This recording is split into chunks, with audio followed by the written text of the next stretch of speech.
No, it wasn't Neil No, Tobin. but it was somebody else, but this guy named. Hi, Sam. You're muted. Hello. We're good. Yeah, this guy's last name was Lump, Carl Lump or something. He started it. But Neil Tobin, I thought the mayor was gonna solve this issue. So fire away. Well, we're here gonna to start listen. out. Morning, Rick. Morning, Mark. Morning. I love you as a neighbor. You're a great person, but I just don't see eye to eye with your policies. That's what makes this country great. That's good. We don't have to see eye to eye. As long as we all come to agreement. As long as we all respect each other's opinions, yes. We don't necessarily have to come to agreement. Not everything gets done based on everyone agreeing. In fact, most things that get done in this country, everybody doesn't agree with. But my role is different than your role. My role as a public servant is to do what's best for the township as a whole. So what I do is I listen to the residents. I try to get as much feedback as I can and try to discern the will of the residents. That's what a public servant is supposed to do. Okay. My opinion doesn't matter. My opinion is 1 out of 4,000 opinions. His opinion doesn't matter. It's 1 out of 4,000 opinions. What matters is the opinion of the residents in general, and that's what we're here to try to figure out. Okay. Well, let's start with our zoning then. Okay. Or larger, smaller lot sizes, large lot sizes. Mm-hmm. Okay. What do you envision here? Well, we're working on a plan for the Ammo Valley Agricultural District, the 202 and 31 corridor in the Ringo's Village. That plan is focused on keeping as much of our farmland as farmland as we can, and not having it become housing developments for a variety of reasons, and to try to push development toward the 202-31 corridor, and to some extent into the village. For example, the senior housing facility that they're looking to put in just next to the firehouse in the village. And that's the kind of development that's good for the township, should be good for the village. So to me, that's sort of a win-win. We're not looking to put high impact projects on the 202-31 corridor. We're looking to do kind of low to mid impact projects and raise ratables. So hopefully people can get a break on property tax. This commercial real estate brings in a lot of property tax. 4 of the 5 largest property taxpayers in East Amwell right now are commercial.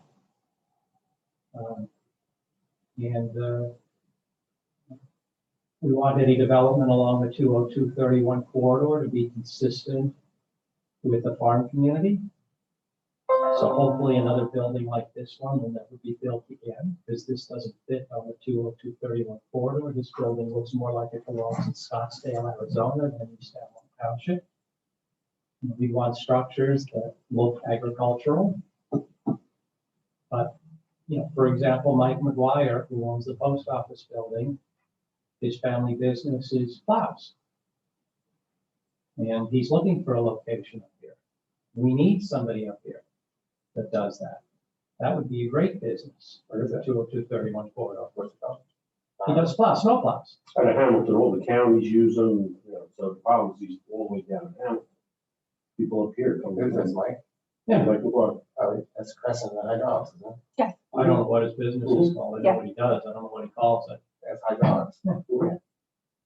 So, you know, Row Electric was looking for a spot for a distributorship. You know, that would be a 7 to 4, 7 to 5 kind of business, Monday through Friday, maybe a few hours on Saturday. Not high impact business. To the extent we could attract agricultural type businesses, that would be terrific. You know, those are the sorts of things we're looking to do. All right. What about the farms that are outside of the area? Well, I think, as you know, we're considering changing the zoning in the APAD to 25-acre minimum. 25 acre minimum. Yes. Okay. You're fine. I know. And what would that do? I want to say, what would that, what would, you know why everybody wants to move these animals? Or they- When you say why everybody wants to move to Why? East Amwell, I don't know how to answer that. What do you mean by everybody? I know why I moved to East Amwell. I know why he moved to East Why? Amwell. I don't know why everybody moved. Why do you move these animals? Schools. Schools? Schools are a little more property than we're at. Why did you do it? Variety of reasons. It's a beautiful community. I wanted a large piece of land. I wanted a farm. I really like the people. I like the lifestyle here. I think most of the people live in the township like that. They like the large farms. Yeah, I agree with that. People like the large farms. What does 25 acre lots do to large farms? It helps ensure that they stay farms and that they don't become housing developments. What? We have one. Right now, it's if you have, I don't know, these you want with like custard and keeps a large farm. That was, you were able to buy that large farm. Reserve. My farm isn't preserved. Your farm is preserved. No, it is not. No, not the word. My farm absolutely, positively is not preserved. Period. It's not Johnny preserved. Duke's farm. Or, Matt McCool's farm, the farm I bought last year, that 45 acres is preserved. My that's 94 what I call a farm. My 94 acres is not preserved. I call that a farm. And Your you call big, what I don't call your place a farm. Well, I don't even know how to respond to that, George. Well, Last year, my non-farm was virtually all corn. I'm not sure what you call it, the country to club? me, a farm is barn, house next to it, silence. That's a working farm. And my farm. Yours is is a a work- cash farm. Cash crop. Mine's a working farm. Mine's a working farm just as much as yours is a working farm. Okay, okay. The farm that you just recently purchased, McCool's farm, the cool. that's a farm too. Right. I That's not the only farm. I That's not the only understand that, but definition of farm. The zoning enabled you to buy a farm that was preserved. If it was 25 acres, you wouldn't have you wouldn't have a 40-acre farm. You would have a 25-acre farm.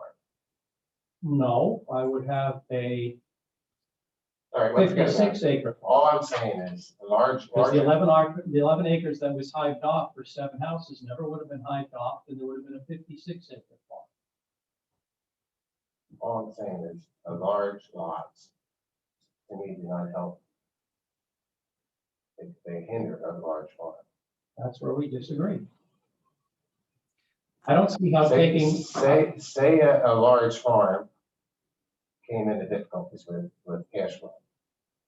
They would have to sell off a 25-acre lot. They don't have to sell off a 25 They don't acre have lot. to. There are other ways you could raise money. I know they can play the lottery or do other things, but There are other ways besides playing the lottery. There are more realistic ways that you could raise money. and that is, Well, one thing you could do is you could put your farm in preservation, take the money you get for preservation, put it in a trust, and if you ever need that money someday to help with your farming, the money's sitting there in a trust. Right. That's not playing the lottery. now That's actually sensible financial planning. tell me, how does preservation work? Farmland Preservation, preservation, how does that work? it depends on which avenue you take. You can go the SADC route, you can go the county municipality route, you can go the land trust route. They're all somewhat different, but essentially it involves selling your development rights and agreeing to keep the farm a farm. Correct. What's the criteria then? Well, you need a minimum size generally to get the various entities interested. That's typically 25 acres. They don't generally look to preserve things less than 25 acres unless there's some strategic reason for doing it. Correct. And then the price you get is based on the characteristics of your farm. There's no one size fits all. How do they price the price per acre on preserving your farm? How do they come up with that number? Typically, they have appraisals done on a before and after basis. In other words, they value it based on what it's worth today, and then they value it based on what it would be worth if the development rights were sold. The difference between the two is the value of the development rights, and that's what they pay. How do they base the farm on what it's worth? What is the criteria? Market comparables. That's one way. That's one. And then how else do they know what that ground is worth? It's no different than when you go to take a loan. When you go to take a mortgage loan, because you want to buy a house, you want to buy a farm, you want to buy any other piece of property, a commercial property. What does the lender do? It has an appraisal done, Why or is sometimes two why appraisals. is Raritan Township farmland preservation more than East Hamilton Township? Their zoning is different. There you go. What is your zoning going to do to farmland preservation Well, between now and when if you change the zoning? well, you'll be able to put less houses, so the development rights presumably will have less value. Less value, Correct. and you're not hurting the farmers by doing that. If your plan is to keep that farm as a family farm forever, which is what the farmers are telling us, no, we're not. You're not. No. Why not? Because if you plan on farming it forever, what difference does it make what the development rights are worth? Doesn't matter what it's worth. If you plan on keeping it forever, it's no different than when I built my house. I The built farmers, they have their farm and they're farming it, and then say there's two brothers having a farm. Mhm. One wants out or gets ill and they need the money. Mhm. They go for farmland preservation. Well, it's not there. There's not enough there because you're down zone. George, I'm not going to come up with a perfect solution. There is no perfect solution. I understand where this is going. You want the ability to someday sell to a developer and get the maximum amount you That's can. not it. That is it, because It's if your not it. intention was to keep this a farm forever, we wouldn't be having this discussion. We were in preservation twice. We were going to go in preservation twice. But the monetary wasn't there. The monetary every- you wanted wasn't there. The monetary No. was there, the money was there, it just wasn't what you wanted.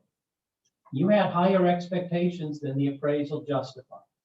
They got appraisals, they got third-party appraisals. You could have got your own appraisal, like Bryce Thompson does when he puts it into preservation. The numbers weren't where you wanted them. That's not their fault. They're not. You had unrealistic expectations as to what your development They rights are- were worth. They are very close to what we wanted. Well, I don't know what to tell you then. You should have put it into preservation, take the money, put it in a trust, and you'd have a source of money there to ensure you could farm forever. It's that simple. None of this is rocket science. It really isn't. Oh, I didn't say it was. None of this is complicated. It's actually rather simple. Here's my view on this. You do what Fred Reinierson wanted to do, you destroy the farm. Fred Reinierson wanted to allow Pantel to come in and put in a cluster development. That takes good farmland out of production. It also leaves a chunk as farmland. The chunk that's left as farmland is now smaller and is right next door to a housing development. The moment you spread manure, all those people living in the house are going to be up your ass. You know it and I know it. The moment you spray, they're going to be up your ass. The moment somebody in their family gets cancer, they're suing you. They're claiming that your spray caused them to get cancer. And you know these people sue. Talk to Ann Del Campo, talk to Mike Mills, they sue. So taking good farmland out of production, putting into the housing developments, and then having clashes between the homeowners and the farmers, which you have. I had the people across the street complain that Jared grew corn on my farm. It was blocking their view. Now, those people have since moved out. They complained about the corn. These people who buy the houses in these housing developments have no clue what it means to live next to a farm. Farmers are complaining that drivers are not respecting the farmers on the roads. We have more housing developments in East Alma. We have more traffic. We have more traffic. You have more problems when you're moving your combine from point A to point B. So you tell me how taking good farmland out of production, farmland that you guys are killing each other to get, you guys are cannibalizing each other to get this farmland. You tell me how taking that out of production, putting it into a housing development is good for agriculture in East Alma. I'll tell you, I don't appreciate you calling me a developer. First of I'm all, not calling you a developer. You are not a developer. You're saying I want to develop. No, It is. sell to a developer. Listen to me carefully, George. Now, we're not, if you look at the history of my family, we probably have over 500 years of sweat, tears, and blood in the farm. The farm has not gotten smaller, it has gotten larger. There's nowhere would we ever sell to a developer. We had to buy out developers at high market price. And I can tell you a few examples of it. I did it myself. And the only reason that I was asking about farmland preservation, how to hold that value, not to sell to a developer, but say 4 years from now, I'll have to buy somebody out and that preservation money will be there. And the only thing I could think of is the general development plan. And there's some farms have done it, where you come in with the what the zoning is now and the lot sizes, and then when you go for preservation, it goes off of that. George, if you want to maximize the value of your land, it's simple. I don't want to maximize. I just want to No, go you along. do. You're telling me you do want to maximize People it so that selling, you- taking you're what's telling there. me you want to maximize the value in case you have to buy out one of your siblings. I don't. Okay, that's fine. Here's how you maximize the value of your farmland. Do what you can to make farming as profitable as possible in East Alma Township. That will maximize the value of your farmland. Yeah. That's the answer. There's the answer. Everybody's buying these big farms. They have nobody to farm. You think you're telling me I'm going to sell to a developer? I have nobody to farm it. I have people knocking on my door to farm mine. Don't say I have no. I didn't I bought say- one of those big pieces of land. I have no issue finding somebody to farm. If Jared walks off my farm tomorrow, I can have 5 farmers like that farming that land. Like that. And you know it. You know I can have people farming that land in a heartbeat. You'd farm it in a heartbeat. I did farm it. I would have no issue I finding did farm somebody to all that. farm that land. No issue. With the quality of that soil, We I'd have, have no issue having anybody farm that land. you don't have any young blood to farm it. We have young farmers. We met with 3 already. What do you mean I have no young blood? No, 4, I'm sorry. We have 4 young farmers. We have 7 kids, there's probably 10 kids that will farm our farm. So we're not into selling to a developer. Fine, then we're in agreement. We should keep your farmland. We should keep the remaining farmland that we have in East Alma Township farmland. It should not go to housing developments. We're in agreement. What do you mean we? We collectively, the municipality, East Alma Township, we should do whatever we can to keep our farmland farmland.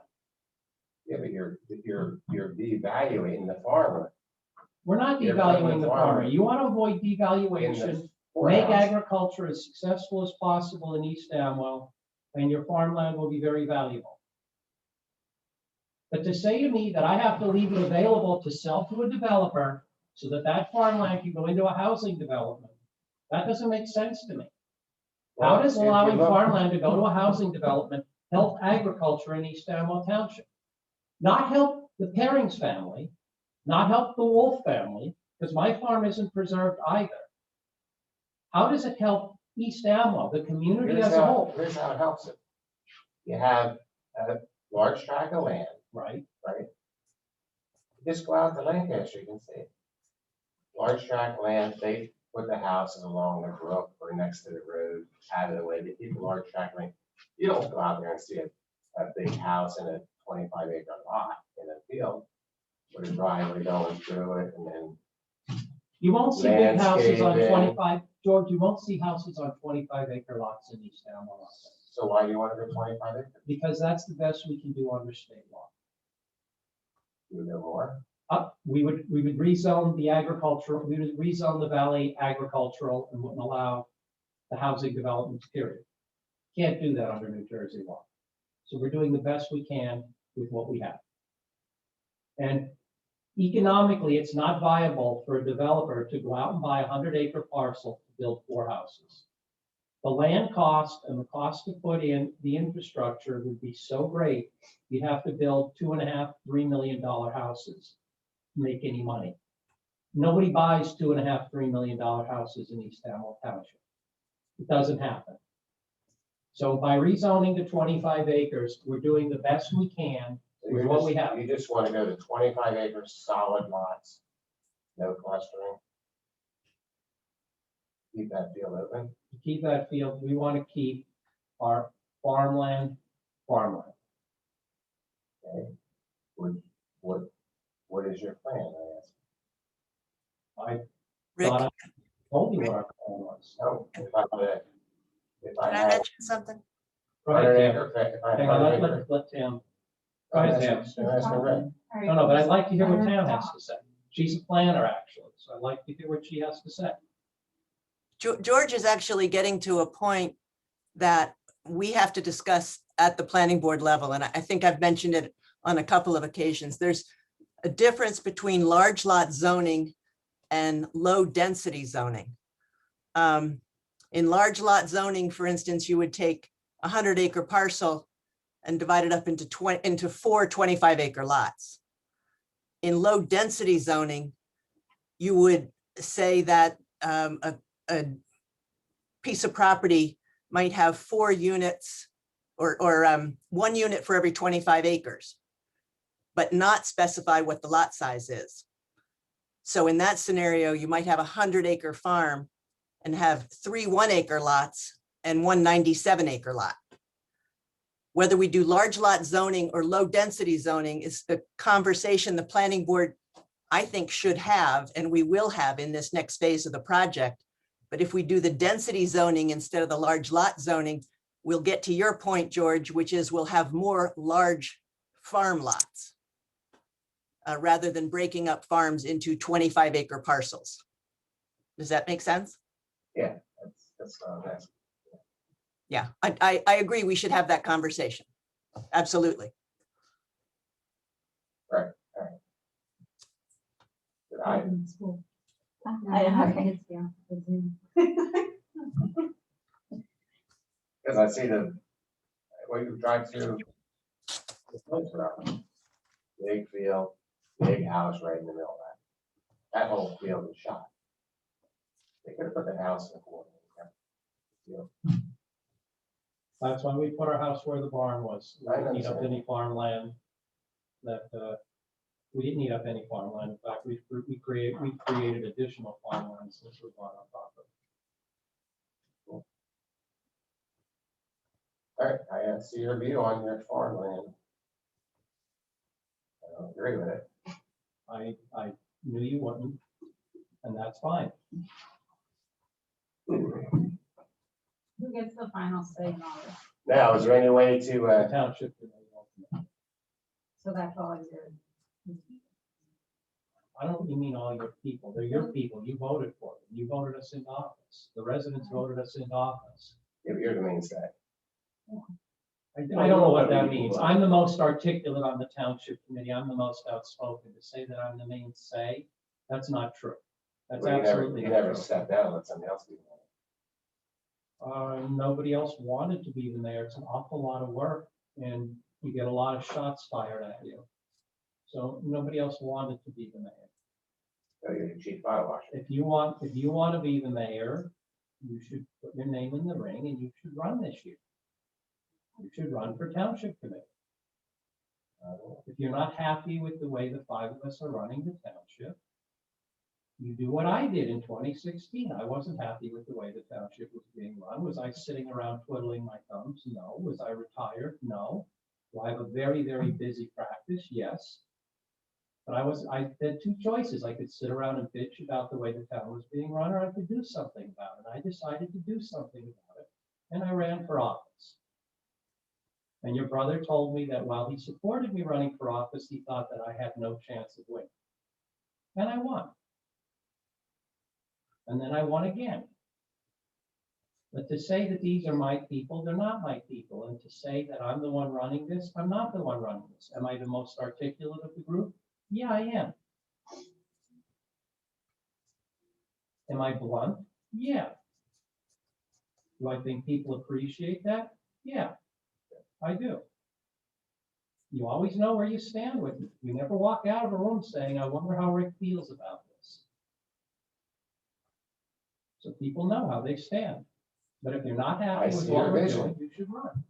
I see your vision. My vision is to keep East Downwell Township an agricultural community. I would think you and I share that vision. And the question is, how do you best carry that out? And keeping farmland to me is,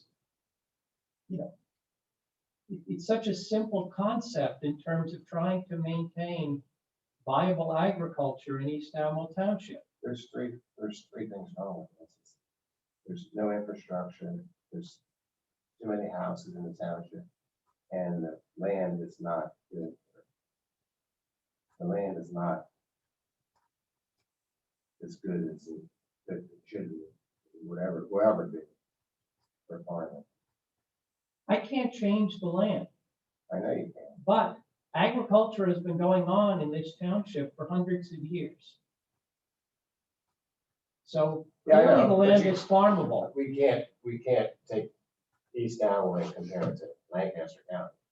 There's no comparison. But I have to work with what I have. I I understand. can't that. bring in trucks and trucks of topsoil and change the topsoil in East Downwell Township. We could try. We have to work with what we have. And that's what we're trying to do. But agriculture can be viable in this township. It has been viable for hundreds of years. The question is, how do you keep it viable? And having farmland go into housing developments, to me, no one has explained to me how that helps keep the agriculture viable in East Downwell Township. It keeps the water clean, that's it. Look, we're going around in circles here. All right, what's the next? I'm not even getting it. I'm done. I can't Oh, believe the first uh, time ever. Is there any, the general development plan? Yeah. Tam, Tamara, Tam, do you know anything about that? Yes, What do you know? you can come in and get a general development plan they're usually done for fairly large projects. And Right. it's locked in for, a certain period of time, often 10 years. It's a fairly, it's closer to a concept plan. They're usually pretty large and pretty complex, but the plan that gets developed looks more like a concept plan. And developer tends to build that over time. There's general development plan regulations that they get approved slightly differently than regular site plans, but I can't, if we're talking about farmland, the kind of development we would have here wouldn't really qualify. You wouldn't do a 10-acre housing development under a general development plan. Is there a way to do a general development plan to preserve the preservation value? Well, you'd first have to get a general development plan approved, which means you'd have to get the planning board to approve a fairly intense development. I mean, I think that what you're talking about is if you have approval for a general development plan, that means a board has given you approval to build something that's pretty intense. That having that approved plan gives you increased value on that piece of property. And so, yeah, then that would affect the preservation. But the question is, how would you get the intense general development plan approved in a town that's looking for agricultural development? That's a big hurdle. I don't see you getting I'm not in looking, this town. I'm not looking to get it approved. I'm looking to preserve the preservation value as it stands today versus the larger lot sizes. Right, but if you're trying to do it with a general development plan, you first have to get a general development plan approved. I know. Is there any other way to do it? To get a general development plan approved No. to save the property value? Or the development preservation, To save the value of the land, yes, keep preservation up. yes. I don't know all the ins and outs of how they price and how they evaluate the land for preservation, but the flip side of what we're trying to do is not just lower the density of housing development in East Amwell. We're also trying to make farming more economically viable and more stable for farmers, because we understand that farmers, go through these ups and downs. They have good seasons and bad seasons. Oh, I know, I understand what you're trying to make the farmer more valuable or be able to make it profitable, more profitable, but also, is there a way to keep the preservation from declining from this zoning? That's what I asked. Is there a way that it's like senior citizens can get a tax freeze? Right. Well, if for instance, I mean, we can't do anything to change the state law, but if, for instance, we can make it so that farmers can have value added processing on their properties, or so that they can sublet some of their underutilized buildings, that's going to, I would imagine, improve the assessed value of those properties, because those properties are now worth more. So then in turn, I think that would affect the preservation value, but this is not my forte. Like I said, I don't know. I haven't done preservation assessments, but if it's tied to the assessment of the land and we can put these, ancillary uses on farms, then I think it's got to be factored in, or at least we could certainly argue to an assessor that it should be factored in. That will not impact the price you pay for the development rights. Correct. The price you pay for the development rights is determined on a before and after basis. The property is appraised as is, and then the appraisals project what the property would be worth if it were put into preservation, meaning it didn't have the development rights. And the difference between the two is what you would pay for your development rights. So, for example, the property that was put into development recently, or is in the process of being put into, preservation on Rainbow Hill Road, that land was valued at one number in its current state. It was valued at another number after the development rights were stripped away. And the difference between the two, which I think is about $10,500 an acre, is what the owner is being paid for the development rights. So if you're able to sublease, or I should say lease out structures on the farm, Pam, that number is both in the before and the after, because you could sublease them before, you could sublease them after, so it nets itself out. So it doesn't change what you wind up getting for the development rights. Yeah, that makes sense. But it goes back to my earlier point, which is if agriculture stays viable in East Amwell Township and in fact becomes even more profitable, which I believe it can, and then you add on to that some of the things Tam was talking about, that's how you maximize the value of your land. Right. What percent of farms are not preserved? Well, Just throw a number out. I'm not gonna hold you to it. 10%, 20%. right now, in terms of large tracts, there's probably about 1,300 acres of large tracts that are not preserved. Now, And hang on, and then there are smaller tracts, your 40, 50 acre tracts.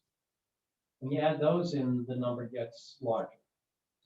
About 40% of the town is preserved in one fashion or another. There's a and then the significant. rest is green acres and No, 40% is all of the, it's green acres, it's preserved, it's everything. Significant amount of unpreserved farmland in this township right now. now, the way I look at it, the hope to keep the township from costing us any money or stretch it over time. If all the farms jumped in and wanted their preservation money, you couldn't do it. You wouldn't have the money. Yeah, we would. The state has an abundance of cash right now for preservation. Because the residents of New Jersey approved a couple of years ago an additional tax. The SADC is sitting on a boatload of cash. What There's a lot of percent money. does the township have to put in? The deals that we have been doing lately, particularly those that also involve the land trusts, we actually haven't been putting anything Yeah, in. Yeah. Nothing. No. Yeah, very much. Wardsville, we didn't. Higgins, we didn't. Rainbow Hill, I think we're putting in some money, but not a lot. and what makes you put it in some and others not? It depends on the path people take. As I said earlier, there are different paths you can take toward preservation. It depends on the path people take. Some paths we don't have to put in money. Some paths we do. Some paths we nominally put in money, but we get it through state's green acres, so we're not really putting in any money, which was the case with, I believe it was Wardsville. Nominally, we put in some money, but the state gave us the money, so it didn't dip into our open space trust fund at all. So they give us the money, then it just flows right out. Right, That's they zero just cost. give it to us and we pay it to the homeowner or the property owner.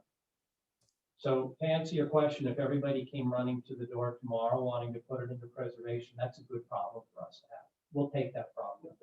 I'll take it in a heartbeat. Would you take the problem of Take it in a heartbeat. preserving the preservation value as you raise the lot size? This is not a heads we win, tails you lose. Well, no, it's some farms aren't, they don't want to go in now, or maybe Then that's their choice. that's it. I have no desire to say to people to It's give like you're people. forcing them into preservation. I'm not forcing anybody into anything. Call the SADC when you go home and say you'd like to put your farm into preservation. You told me that they offered you almost what you're willing to take. Take it. Take it and run. Put it in a trust. But then it's gonna cost the township money. I'll take that problem, George. Okay. I already told you that's a good problem for us. We'll take that problem. I'll take it in a heartbeat. You go home, call the SADC, tell them you're ready to put it into preservation. But we can't be in a position where we say we're going to hold open current zoning from now till the end of time so that people can just game the system and decide what they want to do, when they want to do it. You've had all these years to put your farm into They're not really preservation. gaming it because you're ready to go to a large lot.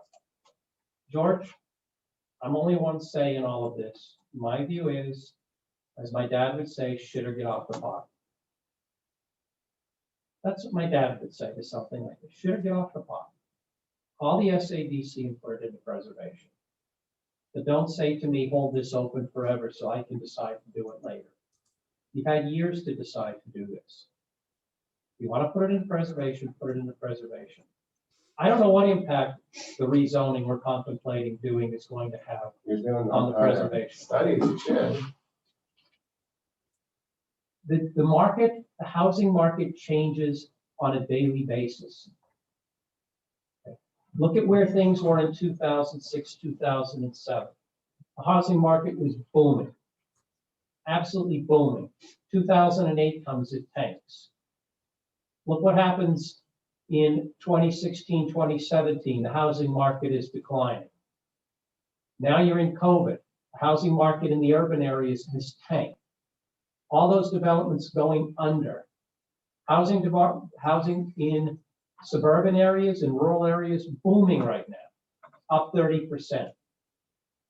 It changes day to day, week to week, year to year. So whatever it is today, it may not be tomorrow. You don't know what's going to come down the pipeline. Tomorrow, the Dow could be back at 18,000, which is where it was just, 7, 8 months ago, instead of being at 30,000. So I can't predict what impact this is going to have. All I can tell you is, if you want to get into preservation under current zoning, when you go home, call the SADC, fill out the application, and go.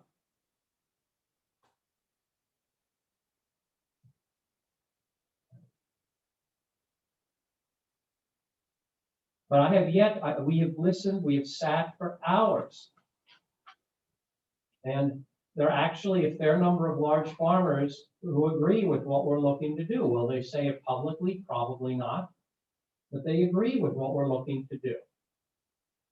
And in fact, so far, the only people that have shown any disagreement are the people that actually own these large farms, many of whom are not farmers or even East Dalmore residents. Right now, we have about 16 or 17 large farms that are not preserved. Most of those farms are not owned by people who are farming. Perkovich's isn't owned by people who farm it. You know that because you farm it. In fact, at least one of the Perkovich kids doesn't even live in East Dalmore. Stahl's isn't owned by people who are farming it. They're not really farming their property. He helps farm. That's fine. Bryce Thompson, you're the only farmer who has told me that. The other farmers have told me that he's just helping farm it. He's not really farming. The only thing he doesn't do is combine it, but he helps. He combines it. All I can tell you, Bryce Thompson's parcels, he's 3 of those 16 or 17. He doesn't, he's gone, but Archie Reed isn't out there farming it.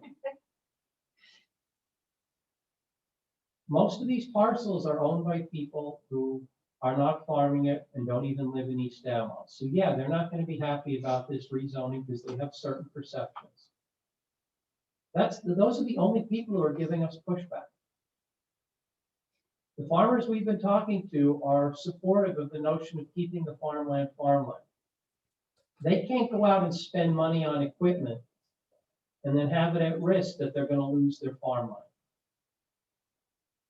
They already have enough risk of that because most of them are at the whims of the homeowners or the property owners. They don't want additional risk. They don't want to see farmland going to housing developments. So They all understand. farmers, are you talking about people who own and people who farm? Both. Most of the large farmers own some land, Right. But but they people only who own a farm fraction it, of what they own. I mean, they're always in your risk for like Jared. Like I love Jared, I love Tracy. But you could say tomorrow, Jared, I want somebody else in here. Right, And but- push him in. So there's always that risk. It's like a job, like any job. You go, you get fired. There is that risk, but there's no reason to compound the risk by putting them at risk of housing developments, because not only do they lose the land, everybody loses the land. That puts the entire agriculture industry in East Dalmore Township at risk. Because the less land there is to farm, the more problematic it is. And we really learned that in the context of this farm project, sitting down with the large farmers. They're not looking to go to organic. They're not looking to go to microgreens. They're not looking to farm 30-acre parcels. To continue to do what they want to do, they need large, ideally contiguous parcels. We've also heard the stories of the issues they run into with the homeowners. The spraying, the manure, the gunfire. As a, They're gonna get that. all, They're always. Listen, they moved into this town. Yeah. Well, that's exactly the point. That's exactly the Right. point, George. Exactly. You hit the nail on the head. They want to move here, and they don't understand That brings me to everything my that next comes question. with it. What Can the I get sight them sounds here? of an agricultural community. You know, They- they're here. they, I When feel you're like that mayor- should be on our, can we get a town sign that says, welcome, but so you know, it smells like Actually, shit, you're here. when I moved here in 04, 03, 04. We actually got a letter saying, welcome to East Amwell, we're a rural farming community. And I think With that the should be sight, a- sounds and smells right. relevant should kind The of. problem is that's too late. They want- Once you bought the house, getting that letter is too late. Well, it should be on the door, open house. It should be, it should be something that people have to be told before they buy. I mean, not to interrupt you, but I lived in the McMansions on Milestone and over, if you go. I know a milestone. Okay, so I lived over there before I met George, so I have right back up to Kobe's farm. And I'm from Bayonne, so smells to me I are lived just in like, Newark, I grew yeah, up so in Newark. you know, when you go to that extension bridge, we always knew we were coming home from our Pocono house, because it was like, it wake you up, like, oh, we're home, you know? So like, to me, it didn't bother me because the smells were just smells, but that was the biggest complaint that everybody had. And I used to go to these homeowners meetings and be like, well, you freaking moved here, Johannes Farms, just like, they were here first, they smell. So that's. On but top of that's- all of that, Kathy lived a couple miles from the Staten Island landfill. Which was all Bayonne's trash, so Okay. it's Bayonne's dumpster, it is. It's You want our- smells? it's our- In the summertime, Yeah. that's why I have very little hair on the top. It does. it It's all really- that smell, just takes your But hair right I out. think people, I don't think we've had, in fact, our neighbors, when I'm out in the field, they bring me lemonade and they watch, you know, the dog and stuff for us. And George never brought me lemonade when I was on my tractor, never once. So he won't bring it, I'm the one who brings it. I'm right all day with that. Yeah. I gotta keep watering the tractor. That's what I do. Yeah, No, I did it. Oh, no, I have that little thing screwed to the bumper and I put water bottles in that. so my, I have a couple of questions, but my question would be, so these 25-acre lots, as he said, we have 7 kids, so 7, 8, No. 9, 10, 11, 12, 13 kids, so say they all, okay, everybody doesn't want a farm, but they all want to live on the farm.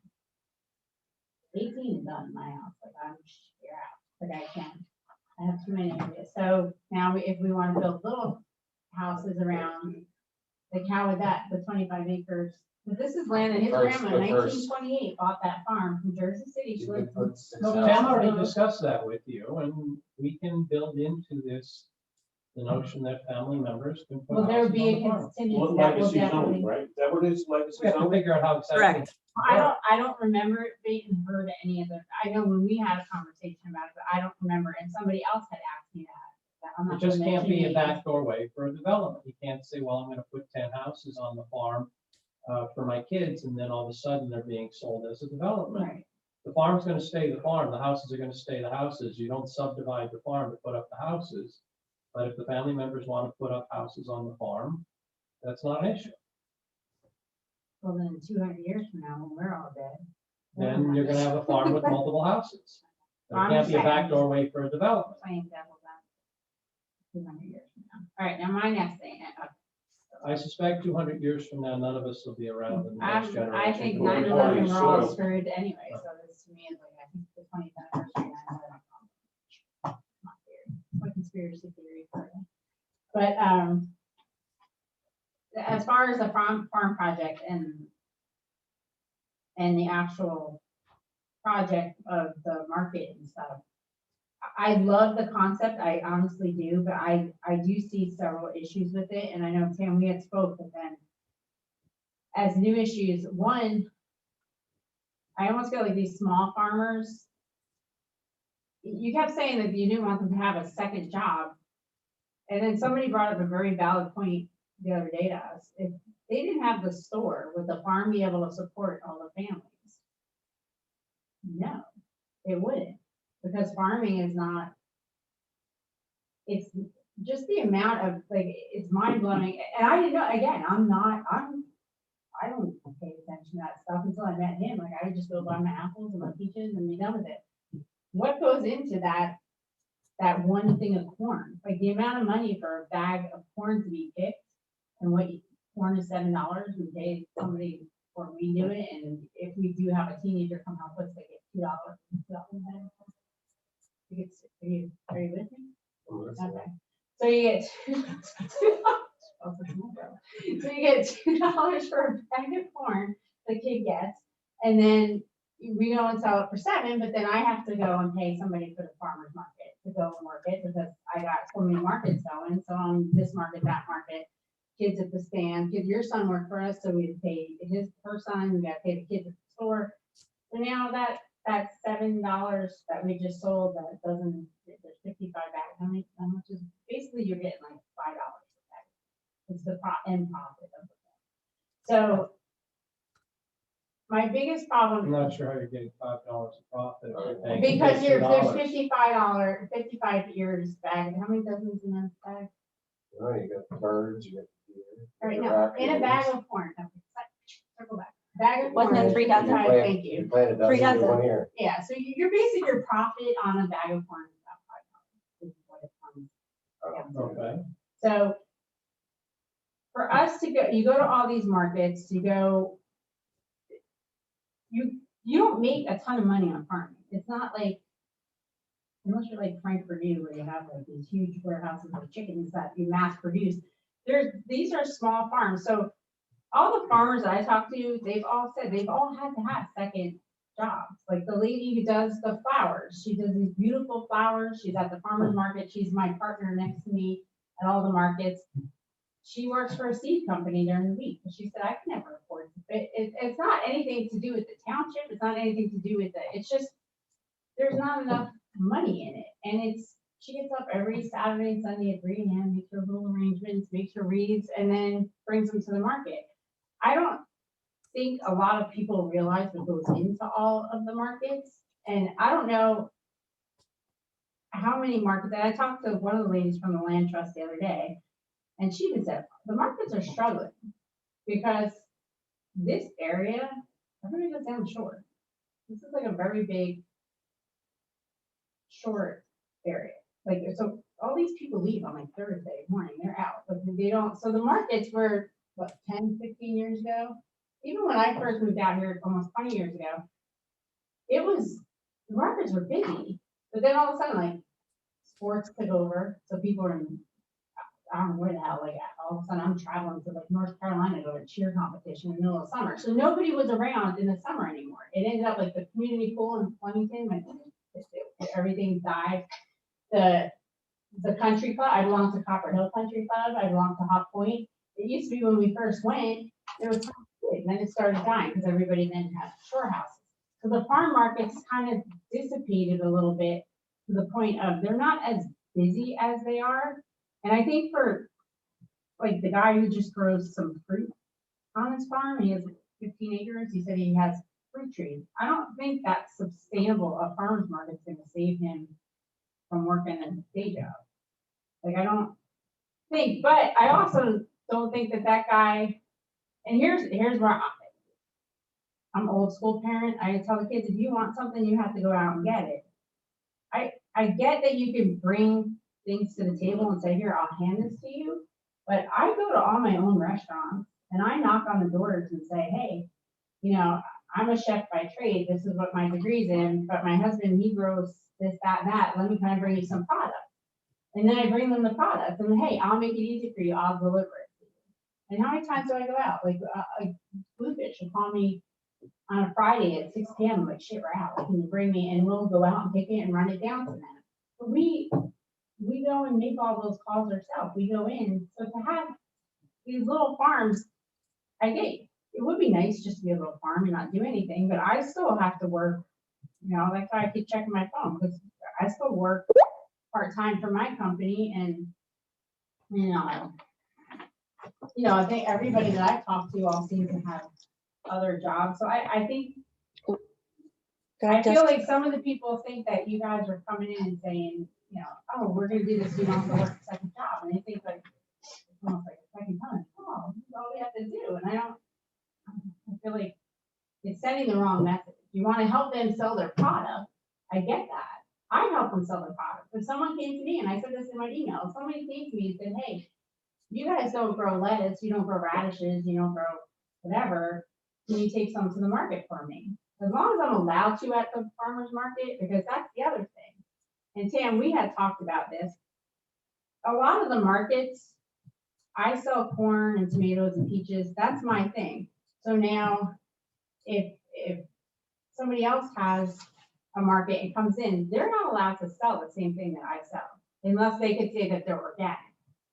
So, and or some, they grow it hydroponics or whatever. If they sell it to do it differently than what we do it, I can't sell garlic because the guy 2 tables down from me only sells garlic.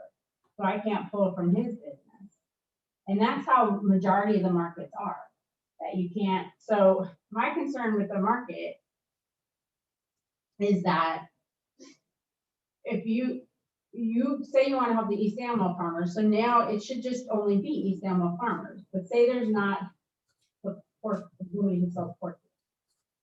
So, I thought, Annabelle Campbell, so. no, but I'm just saying, say there's nobody. Oh. I mean, I have pork. If you want pork products, then you run past them every day, they're there. I have. Oh, yeah. Well, there's pork. So, but there's, he's a vegetarian. So I don't know if you're pork. That So got his he, attention. There's lots.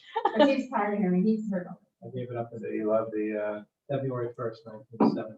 you love the, It's a Burger King, quick- Never had it.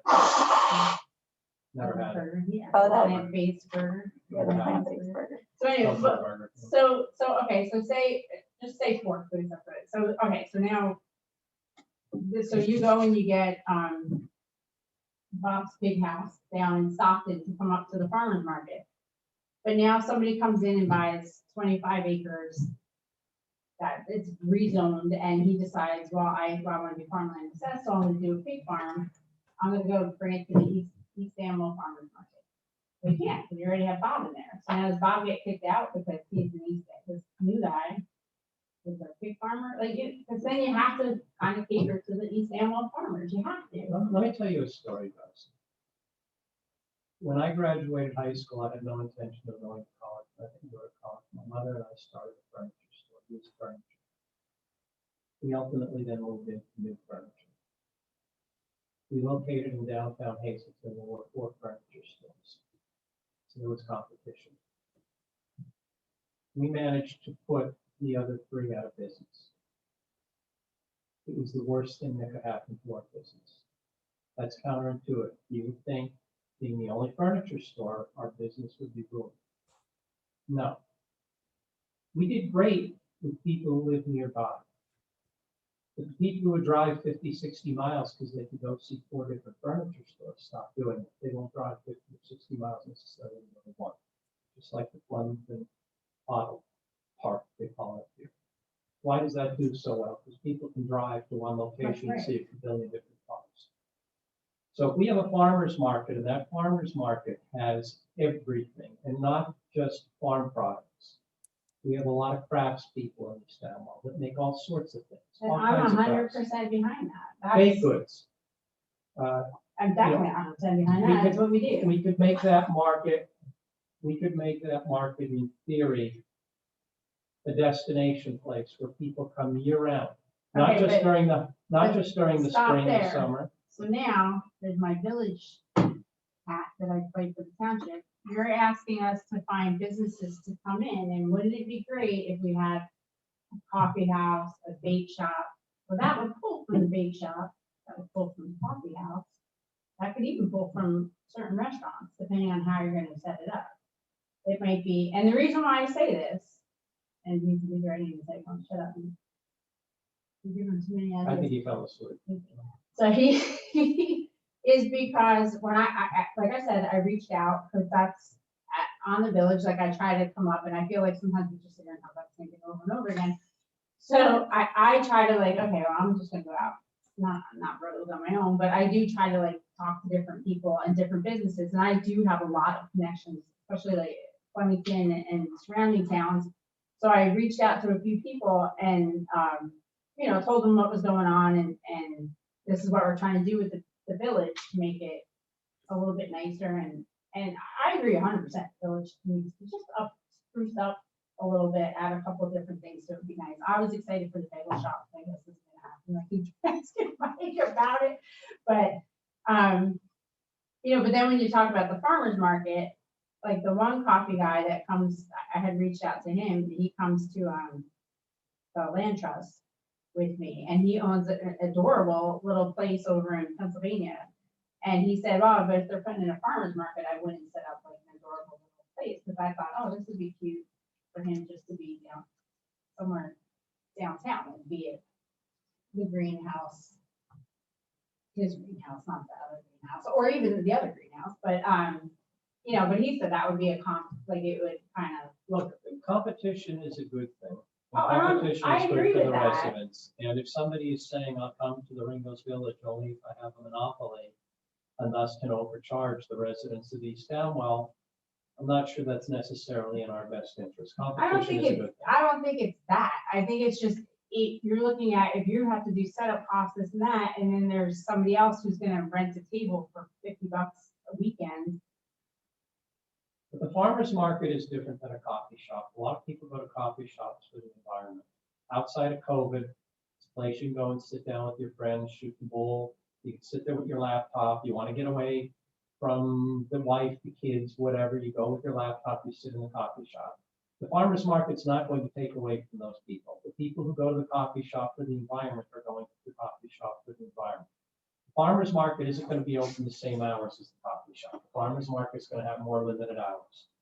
So there's no reason why a farmer's market and a coffee shop can't coexist. And the coffee shop, the farmer's market could enhance the coffee shop because it draws more people to East Amwell. And there are going to be people who'd rather go to a coffee shop than to sit in a cold farmer's market. Well, and then drink my their coffee. next thing would be, and I'm just throwing something out there, before you invest all this money into, We're not going to invest money into anything.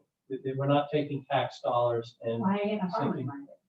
we have people who are interested in investing in the idea. We Okay, have- well, we have before the you even counties- get, Counties talking can about you- a grant, we may be able to get grants elsewhere. can you do something, just because, again, there's a lot that goes into the farmer's markets, and there's like another new one that's coming open, will be open probably in the next year or two, that's inside of a development, and there's one that is a beautiful one, and a lot of my friends went down there in, White House Station.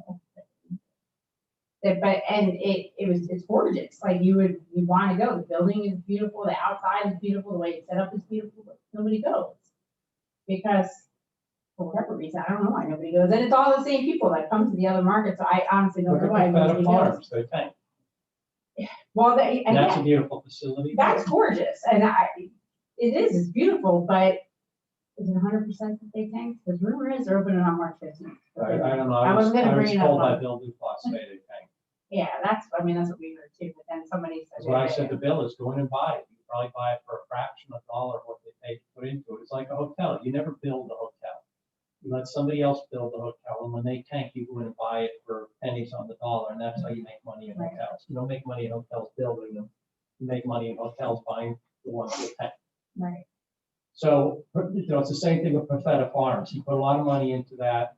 We're For the fortunate time. that Well, let it was tank, expensive too, and I Right. think that was. let somebody else go in and buy it for pennies on the dollar and make it work. But look, But can you do something on like, just, I'm throwing this out there, and do it at the park, just for, like, say this summer. Just say this summer, and I can feel it, shut up. Just do it at the park, farmer's market, that you're having it, and just see.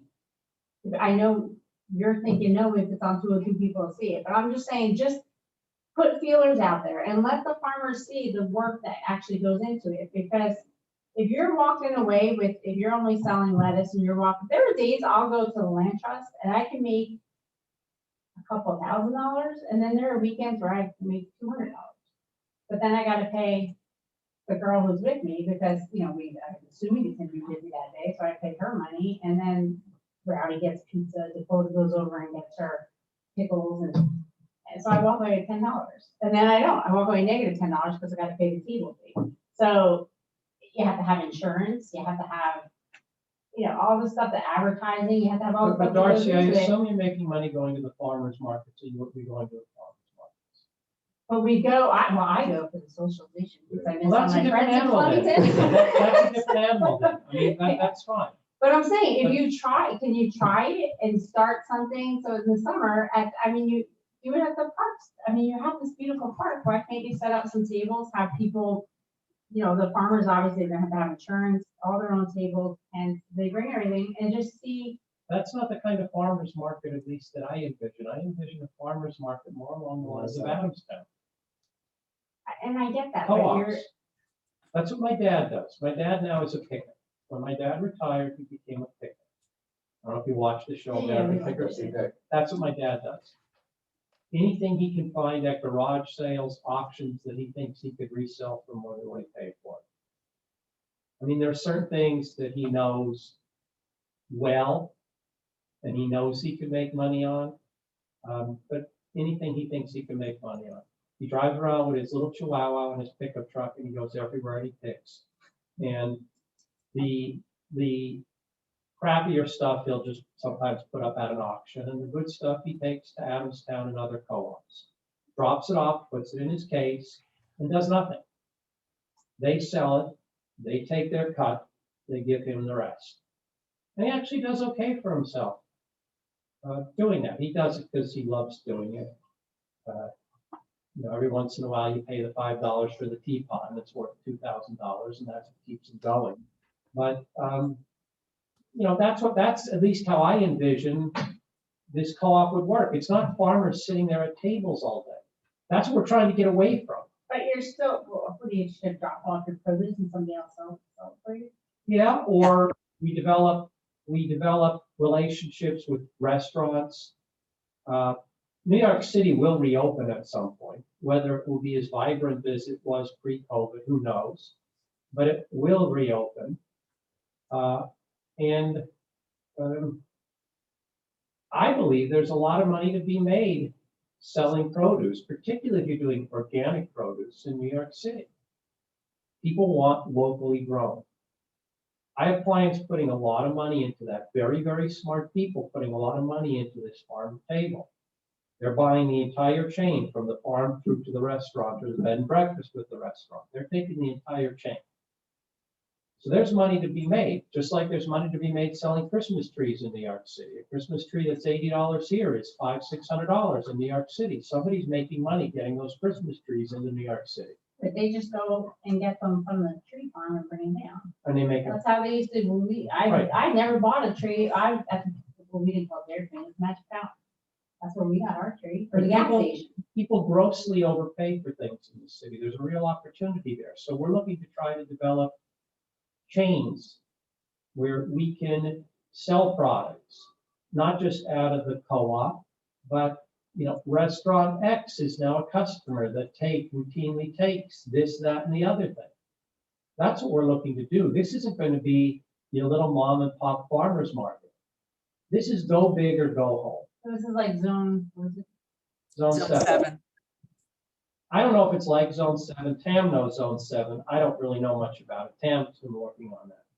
Yeah, I mean, I've actually talked to them about the project and about the fact that, just like Rick said, we're thinking of not only selling directly to customers, but to distributing product. And we might bring in, we're thinking about, is it possible to bring in someone like Zone 7 or Bone In Farms or something, bring in their distribution operation to run the distribution operation for the farm market. But like Rick said, this is not your normal farm market. This would have a full-time staff that sells things. So yeah, it would be much bigger than what you're used to. He is very interested That's in what we're Bone In. doing. I don't know what his I business believe is he's called, but Bone he's very interested in what we're doing. He's now working with Jared on trying to increase the profitability of Jared's farming operations. This isn't going to be tables in Clawson Park. That's not going to be a test at all for what we're looking to do. They're not even on the same planet. This is going to be a much bigger project. We're not going to be spending taxpayer dollars.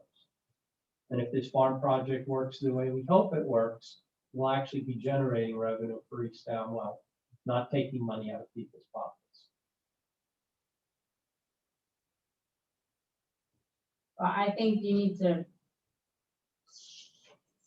send that message out clearer, because I don't think that that's clear, that's not coming from the taxpayers' money. Well, I don't know how, I think, and don't get this wrong, but sometimes when you speak, it is blunt, and you're talking between a blunt and sarcasm. So I think when you talk, sometimes people don't I didn't hear that it wasn't coming from. You did say at some point about taxpayers' money, but I think people hear, wait, this big building, the mayor's running it, the committee's voting on it, taxpayers' money. They understand, like, that's how they connected it. Darcy, the one thing we learned talking to the farmers, and we literally. Well, I'm not you and I talking just spent- the farmers, I'm talking even the housewives and the just residents. The one thing we've learned was that meeting we had on January 29th was an absolute shit show. In large part, we were to blame for that, and we take responsibility. We didn't do the best job we could. We didn't do as good a job, nearly as good a job as we should have. We didn't understand our audience as well as we should have. And we get that, and that's why we've been sitting down with as many people that want to sit down with us to talk about this. And I think everybody was a little blindsided, and my take, like even on the village thing, like I know when we did the contest, and I know, like Allison had sent me a text, like, you want to make sure you get to everybody, and because they're the people who are gonna donate to you. But my process was thinking as a farmer's wife, we've already been blindsided by the project. I'd rather the people in the village know what we're doing first, kind of like, hey, this is what we're doing, this is what our hopes are, and let them know who we are, and then kind of open it up to everybody, because not the contest itself, but just in general what the committee is, rather than, because what happens is, like us, once people, like where you live in your development or in the development behind our development, kind of have a say in the village where these people live every day. Once they start having a say, they get defensive. They're part of that, like people were doing with us with the farms. Like you're telling, like, this is since 1928, this is his property. All of a sudden, you know, Susie Homemaker is going to say, no, this is what I think you need done. So people get defensive. So I try to take the approach of, you know, when we were talking to the people in the village and handing out the flyers and stuff, to explain to them what was going on first, so that they didn't hear it secondhand in yoga class from, you know, oh, this is what we're going to do. We're putting in a restaurant, and there's going to be a weed dispensary, and there's going to be this and that. And people are like, what the hell? I just bought my house last year on this cute little town road, and now all of a sudden they're going to knock down the Case building or try to renovate the Case building and make it a restaurant. Like, so that, so people aren't like defend, because that's kind of how we felt with the whole farm project. It was, We tried very hard. Tam bent over backwards to reach out to the farmers in advance of rolling this out. We took all the information we had. She made phone calls. She dropped flyers in people's mailboxes. People ignored it. You were supposed to get her a list. I know, Going and then back I was last year, told that if everybody knows about the never farming got her a industry list. so Never much, got her a list. And I Okay. yeah, I know that, When you but say to me we in your were- email, George wasn't aware of this, it's not our fault that George wasn't. But we aware of never this. got anything in our mailbox. Darcy, people knew about this. We made every attempt we could to tell people. We But were on the but most, but it's not just we- us. There was a lot of people who said we never heard. right, We Bill don't know. Dufasse got up and said we never heard about it. And when I spoke with Bill the Sunday after that meeting, I read him the email that I sent months before that he ignored. You sent to who? Him To or Bill. everybody? To Bill. Oh, I sent emails specifically to people. Certain people that I knew, I sent emails saying, Tam is working on gathering information. This is an important project. You should talk to her. You know what I heard in response? Crickets. Okay, they got the We sent email him an and they email, he ignored would it. never. We have to have the email address. That's the whole thing. We put it out on the website, everything. We've been at meetings saying, you gotta give us something to start with. But we have zero I'll be email. the I started first- talking about this 25 acres over a year ago. And I, but I, like, I All would say right three of now, I'll them. be the first to admit, and I think a lot of the farmers as well would be the first to admit that we probably, well, for him, should be paying more attention to what's going on.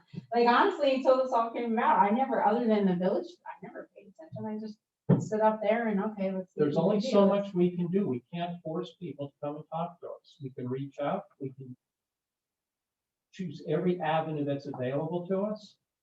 We live stream our township committee meetings. People can watch them live or later. We do everything we possibly can to run an open government.